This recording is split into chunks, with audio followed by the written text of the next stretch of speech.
أعوذ بالله من الشيطان الرجيم. بسم الله الرحمن الرحيم. الحمد لله القائل: أذن للذين يقاتلون بأنهم ظلموا وإن الله على نصرهم لقدير. ثم الصلاة والسلام على سيدنا محمد وعلى آله وأصحابه أجمعين وبعد.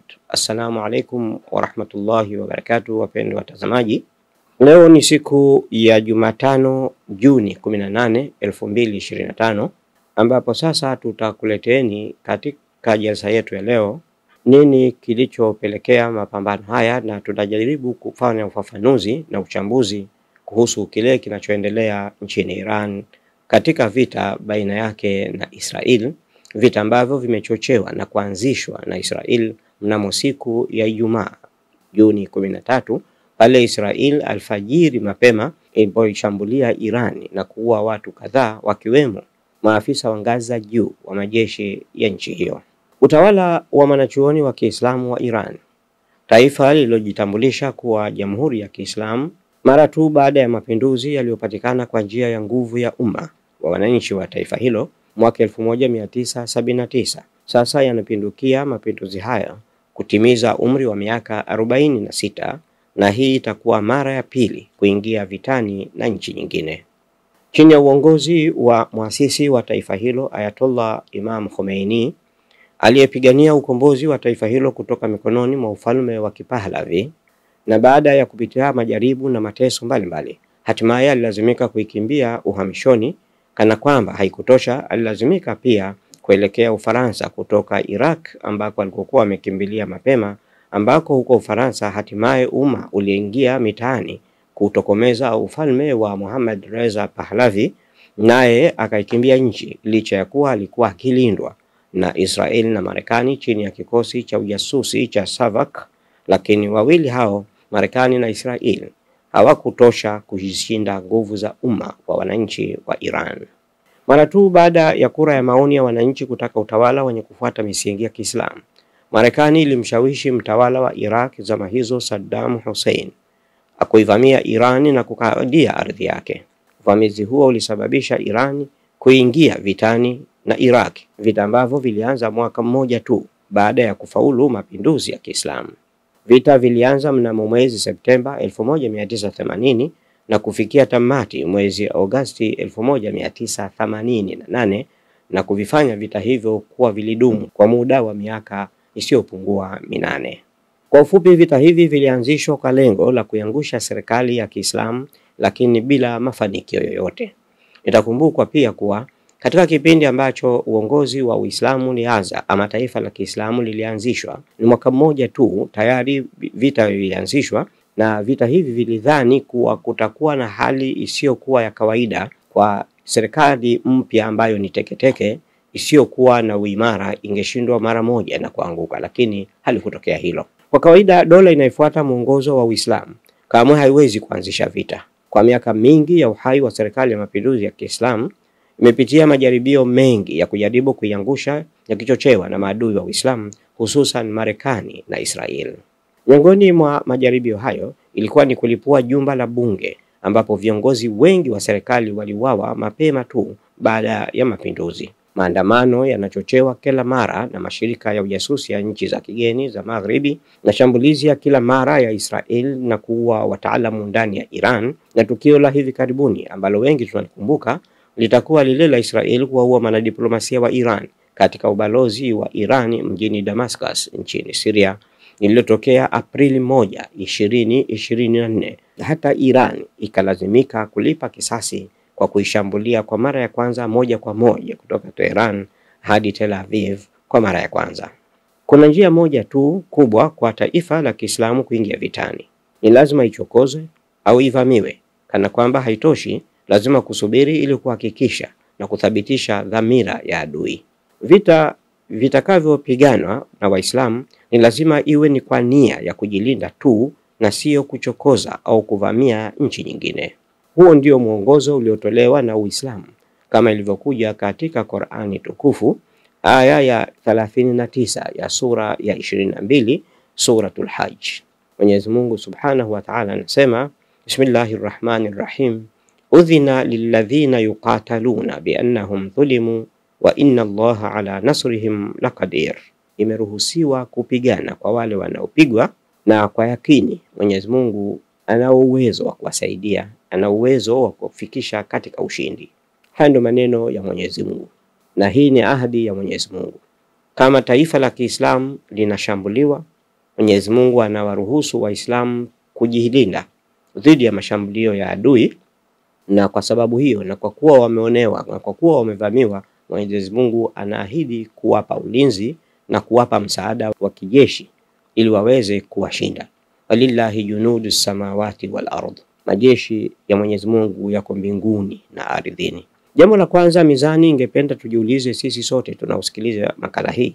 Je, mashambulizi ya makombora ya ndege zisizo na rubani ya Iran dhidi ya Israel yatakuwa ndio mwisho wa tabia ya Israeli iliyozoeleka ya kushambulia na kukimbia? Baada ya utawala wa Kizayuni kuishambulia Iran kwa ushirikiano na Washington asubuhi ya Ijumaa Juni 13 na kupelekea kuuawa shahidi idadi kubwa ya makamanda waandamizi wa kijeshi na wanasayansi pamoja na raia wa kawaida, Iran kama ilivyoahidi awali ilianza kutoa jibu kali kwa jinai hiyo na mauaji ya kimbari Ijumaa usiku kupitia operation ya mashambulio ya makombora na ndege zisizo na rubani iliyopewa jina la Ali bin Abi Talib. Kuanzia mwendo wa saa 4 Ijumaa usiku Juni 13, wanajeshi wa Iran walianzisha operation ya Ahadi ya Kweli namba 3 na kujibu vilivyo mashambulizi ya kikatili ya utawala wa Kizayuni kwa kurusha mamia ya makombora mbalimbali ya ballistic kuelekea katika ardhi zinazokaliwa kwa mabavu na Israel. Katika kuashiria mashambulio hayo, CNN ya Marekani ilinukuu jeshi la Israeli likisema Israeli yote iko chini ya moto wa Iran unaoendelea kuwaka. Mkutano wa waandishi wa habari na msemaji wa jeshi la Israeli pia ulikatizwa mara moja na ghafla kufuatia kuanza kwa operesheni hiyo. Vyombo vya habari vya Kibrania viliripoti kuwa moto ulikuwa ukiongezeka karibu na Al-Khiria, makao makuu ya wizara ya vita ya huko Tel Aviv. Wimbi la pili la mashambulio hayo lilianza karibu saa 5 za usiku wa Tehran. Usiku wa Tehran na usiku wa Dar es Salaam inaachana kwa muda wa dakika 30, ambapo Iran iko mbele kwa dakika 30 pekee. Ilikuwa karibu saa 8 usiku wa manane wakati vyombo vya habari vya Israeli viliporipoti wimbi la 3 la mashambulizi ya makombora ya Iran kwenye maeneo yanayokaliwa kwa mabavu. Katika shambulio hiyo, idadi kubwa ya makombora ya Iran ilipenya kirahisi kwenye ulinzi wa anga wa Israeli na kulenga shabaha zilizoainishwa katika maeneo ya Palestina yanayokaliwa kwa mabavu na Wazayuni wa Kiyahudi. Vyombo vya habari vya Israeli vimeripoti kuwa takriban makombora 150 yalirushwa katika wimbi hilo jipya, na ambapo yalilenga shabaha zisizopungua 150 kote ndani ya Israeli. Televisheni ya Al-Mayadin ilitangaza kuwa wimbi la 4 la mashambulizi ya makombora ya Iran katika maeneo yanayokaliwa kwa mabavu lilianza saa 5 asubuhi. Kwa mujibu wa vyombo vya habari vya Kiebrania, makombora ya Iran yalipiga Tel Aviv, Jerusalem, Haifa, Beersheba, Bahira na Galilaya, ambapo sauti za ving'ora zilisikika kutoka kaskazini kuelekea kusini mwa ardhi zinazokaliwa kwa mabavu na Israeli. Wengi wamesema kuwa mashambulio kama hayo hayajawahi kuonekana tena katika historia ya utawala huo haramu wa Israeli. Hii ni mara ya kwanza kwa Israeli na wananchi wake kuona nyumba zao zikiteketea, zikiwashwa moto. Nyumba 100 zinapigwa na kuteketea na kuwaka moto kwa wakati mmoja, mambo ambayo toka taifa hili la kubuni miaka 75 iliyopita lilikuwa halijapata kuyashuhudia, bali wao walikuwa wakifurahia kuona namna ambavyo Israeli inavyowaua na kuwanyanyasa watu wa Gaza kana kwamba ni mtu na mkuku amejiwa na mgeni anaenda kuchinja. Ndivyo ambavyo Wayahudi walivyokuwa wakiwafanya watu wa Palestina. Lakini sasa hali iliyokuwa Mayahudi wameifanya kwa miezi kadhaa kule ndani ya Gaza imefanyika ndani ya Israeli kwa muda wa usiku mmoja pekee. Majumba yote takriban yamelala chini. Majira ya saa 12:30 asubuhi, vyombo vya habari vya Israeli viliripoti kuanza kwa wimbi la 5 la mashambulizi ya makombora ya Iran, vikisema kuwa wimbi la 5 la makombora ya Iran lililenga maeneo yote ya Israeli. Viliripoti kuwa wimbi hilo la makombora lililenga maeneo ya Tiberais, miinuko ya Golani inayokaliwa kwa mabavu na Galilaya ya chini. Ripoti za awali zinaonyesha kuwa makumi ya makombora na ndege zisizo na rubani za Iran zilifanikiwa kupenya matabaka mengi ya ulinzi wa anga ya Israel na kupiga maeneo mengi nyeti ndani ya Israel. Baadhi ya ripoti zinaonyesha kuwa makombora ya Iran yalipiga mji wa Tel Aviv, Netanya, Herzliya, Haifa, Tamra, Ashdod na Kerioth na kusababisha moto mkubwa katika nchi nzima. Katika mawimbi hayo, makombora ya Iran yamefanikiwa kupenya na kupiga moja ya miundombinu muhimu zaidi ya kudhamini mafuta ya utawala huko Haifa, ambapo huzalisha 40% ya petroli na 60% ya dizeli kwa matumizi ya utawala huo. Zaidi ya hayo, makombora ya Iran yamelenga na kugonga vituo muhimu vya kistratejia vya Israel, vikiwemo vya kusambaza nguvu za umeme, jambo ambalo limeibua matatizo makubwa katika sekta ya nishati ya matumizi ya raia majumbani. Vyombo vya habari vya Kiebrania vimesema kuwa hayo ni mashambulizi makali zaidi moja kwa moja ndani ya utawala wa Kizayuni. Gazeti la Kizayuni la Maarif limesema, kwa sasa tuko chini ya mashambulizi makali zaidi ambayo hajawahi kutokea tena katika historia ya Israel. Yuko wapi Waziri Mkuu Netanyahu? Aliuliza matangazo hayo. Afisa mmoja wa ngazi za juu katika masuala ya usalama ya Iran ameiambia Al Jazeera kwamba Jamhuri ya Kiislamu ya Iran imejiandaa kwa ajili ya makabiliano ya muda mrefu na kwamba itaongeza kiwango cha mashambulizi yake ikiwa uchokozi wa Wazayuni utaendelea. Amesema Tehran haikuanzisha vita, lakini ni sisi tutakaoamua uchokozi huu utamalizika lini. Utawala wa Kizayuni, ukiwa ni utawala ghasibu wa kichokozi, daima umekuwa ukichochea na kuzishambulia nchi za jirani ya eneo hilo bila kujali lolote. Baada ya kuanza vita vya Gaza mwanzoni mwa Oktoba 2023, Israel, sambamba na kuendesha mauaji ya umati dhidi ya wakazi wa ukanda huo na ambayo yamepelekea kuuawa zaidi ya raia 55,000 wa Gaza wasio na hatia, baadaye ilianza mashambulizi ya anga na ya nchi kavu dhidi ya Lebanon na kisha Syria baada ya kuanguka kwa serikali ya Bashar al-Assad. Baadaye utawala wa Kizayuni, katika kukabiliana na hatua za mukawama wa Yemen za kuunga mkono wakazi wa Gaza, ulianzisha mashambulizi makali ya anga dhidi ya nchi hiyo kwa lengo la kuharibu miundombinu yake. Utawala huo pia umeshambulia vituo vya mukawama wa Iraq. Kwa hivyo ni wazi kwamba Israel kimsingi ni utawala wa kichokozi unaochochea vita, ambapo eneo la Asia Magharibi halijashuhudia amani tangu kuasisiwa kwa taifa hilo haramu kinyume cha sheria mnamo mwaka 1948. Nukta muhimu ni kwamba utawala wa Kizayuni, kwa uungaji mkono usio na kikomo wa Marekani, daima umekuwa ukichokoza na kuzishambulia nchi za eneo bila kuogopa lolote. Pamoja na hayo, lakini sasa Israel, katika kueneza chokochoko zake mpya za kijeshi dhidi ya Iran, inakabiliwa na hali mpya ambayo haijawahi kushuhudiwa tena katika historia yake. Majibu makali na ya kuumiza kijeshi ya Iran kwa hatua za jinai za Israel yameibua hofu kubwa miongoni mwa Wazayuni wanaoishi Falastini inayokaliwa kwa mabavu na kuvuruga pakubwa mwenendo wa kawaida wa maisha ya Israel. Tel Aviv inajua kwa hakika kwamba kuendeleza mashambulizi yake dhidi ya Iran itakabiliwa na jibu kali na la kuumiza zaidi kutoka kwa Iran, jibu ambalo bila shaka litatikisa misingi ya utawala huo wa Kizayuni. Israel na Marekani, zikiwa washirika wa kistratejia, zinapaswa kufahamu kwamba zama za kuishambulia na kisha kukimbia zimekwisha, na hatua yoyote ya kibabe dhidi ya Iran itakabiliwa na jibu kali na zito, jibu ambalo litatikisa misingi ya utawala huo haramu na wajinai. Hii ni tathmini ndogo ya yale yanayopita huko kati ya Iran na Israel, ambapo hadi sasa tunashuhudia kwamba Iran inayo makombora ambayo yanapenya katika vizuizi vyote vya Tel Aviv na kushambulia maeneo yote ya Israel na kuwafanya Wazayuni kuwa na maisha ya chini ya ardhi isivyokuwa kawaida, na ambapo hakuna mtu aliyewahi kuona mambo kama hayo ndani ya Israel. Lakini kwa upande wa pili, mbali ya nguvu ya makombora ya Iran ndani ya Israel, Israel bado inaonyesha kuwa na nguvu nyingi na kubwa dhidi ya Iran kwa upande wa intelijensia, kwa sababu Israel imekuwa ikilenga shabaha zake ndani ya Iran.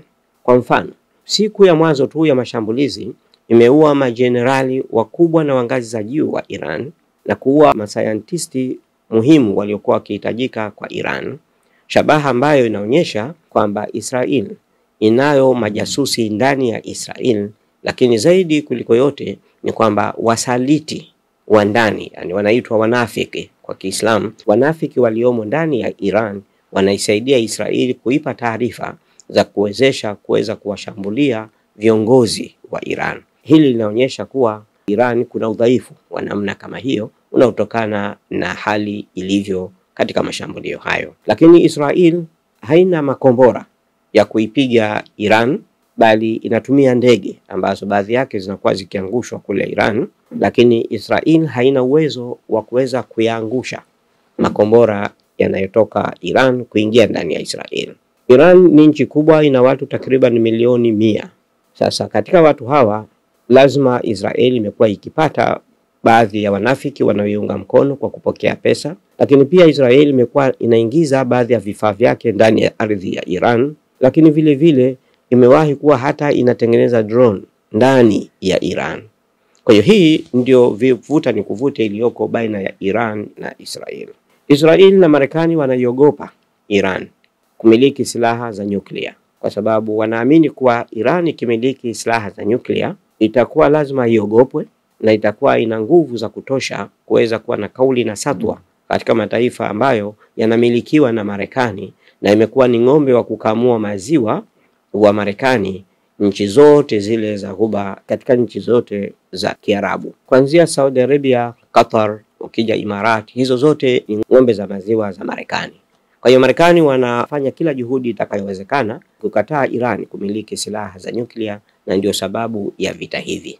Kwa hivyo vita hivi vitaendelea kuwepo hata kama itafikia hatua ya kupatikana suluhu ambayo hadi sasa hakuna juhudi zozote, bali kuna vitisho tu vya kutoka Marekani kwa Trump, huku akijichanganya yeye mwenyewe. Mara anasema kwamba Marekani haihusiki, mara anasema tutamuua Ayatollah Khamenei, mara anasema kwamba sisi hatuhusiki na Khamenei, tutamweka katika hali ya usalama. Hili haliwezi kudhamini ubabe wa Marekani na Israeli mbele ya Iran. Iran ina watu wengi na mashujaa na ambao wako tayari kufa wakati wowote, wala kumuua kiongozi yoyote wa Iran hakuwezi kuhakikishia ushindi wa Israeli. Akiuawa kiongozi mmoja, siku hiyo hiyo na dakika hiyo kuna mwingine atakayekuja. Kwa hiyo vita hivi kama Israeli inavitaka vitaendelea, na hawawezi kuishinda Iran kwa hali yoyote ilivyo, kutokana na kauli ya Mwenyezi Mungu, udhina lilladhina yuqataluna biannahum dhulimu wa inna Allaha ala nasrihim laqadir. Wameruhusiwa kupigana wale wanaopigwa kwa sababu wamedhulumiwa, na hakika Mwenyezi Mungu anao uwezo wa kuwasaidia. Msaada huu ni wa ushindi, kwamba Iran itapata ushindi. Na mwisho niseme kwamba wana mizani, ni lazima tuwe na msimamo. Msimamo wetu ni kwamba mtu anapokwenda kuipiga nchi nyingine, huyu ndio alianzisha vita, na ni lazima huyu mwanzishaji vita alaaniwe. Haiwezekani mtu awe na misimamo isiyofahamika kwamba haungi mkono Israel wala haungi mkono Iran. Kwa upande wetu mizani, tunaiunga mkono Iran ambayo imevamiwa, haikuanzisha vita bali inapigana kwa nia ya kujilinda na kujitetea. Kwa hiyo sisi tunasimama pamoja na Iran. Wale wana Iran, timu Iran, tumuombe Mwenyezi Mungu kwa nguvu zetu zote, kwa sala zetu, tusimame katika visimamo vya usiku, tuwaombee wa Iran washinde vita hivi. Wakishinda vita hivi, Uislamu umeshinda. Vita vya Marekani na Israel dhidi ya Iran kwa ajili ya kuvunja nguvu za Uislamu, na kwamba Uislamu usiwe na nguvu, na ikiwezekana isipatikane taifa moja la Kiislamu lililokuwa na nyuklia. Hadi sasa katika mataifa ya Kiislamu ni taifa moja tu ambalo ndilo linalomiliki silaha za nyuklia, nayo ni Pakistan. Na Netanyahu tayari amekushatangaza kwamba mara ya kumalizana na Iran atakwenda kuishambulia Pakistan kwa sababu ya kumiliki kwake nyuklia. Tukithirishe kufanya dua, ndio njia tunayoweza kuisaidia Iran kwa sasa, na kwamba sisi tunaiunga mkono Iran 100%, kwamba imechokozwa na ni wajibu wake kujilinda. Na Uislamu unasema ikiwa Yahudi, ikiwa Mazayuni watasitisha vita, Iran nayo ni lazima isitishe vita. Ndio Qur'ani inavyosema. Ikiwa itaendelea kushambulia, Iran nayo lazima ishambuliwe kwa nguvu zaidi. Hii ndio hali ambayo iliyo ndani ya mafunzo ya dini ya Kiislamu, na Uislamu sio dini ya hovyo ambayo inampa mtu kufanya anavyotaka. La, yako mafundisho ya namna ya kupigana vita. Usiue watoto, usiue kina mama, usishambulie makazi ya raia, usiue wazee, usivunje nyumba za ibada, usikate miti, usiharibu vyanzo vya maji na kadhalika. Mafundisho yanaelezea miko katika vita. Sasa unaposhambulia makazi ya raia ya mwenzako na yeye akikurudishia, hiyo haina shida, kwa sababu amefanya kama ulivyofanya wewe. Tuzidi kuendelea kumuomba Mwenyezi Mungu, na inshallah ushindi uko karibu, na Falastini itakuwa huru na tutaingia Baitul Muqaddas katika Masjidul Aqsa na kuswali ndani yake. Wassalamu alaikum wa rahmatullahi wa barakatuh. Usisahau kulike, kushare, kucomment na kusubscribe Mizani Online TV ili uendelee kupata mfululizo wa vipindi vijavyo.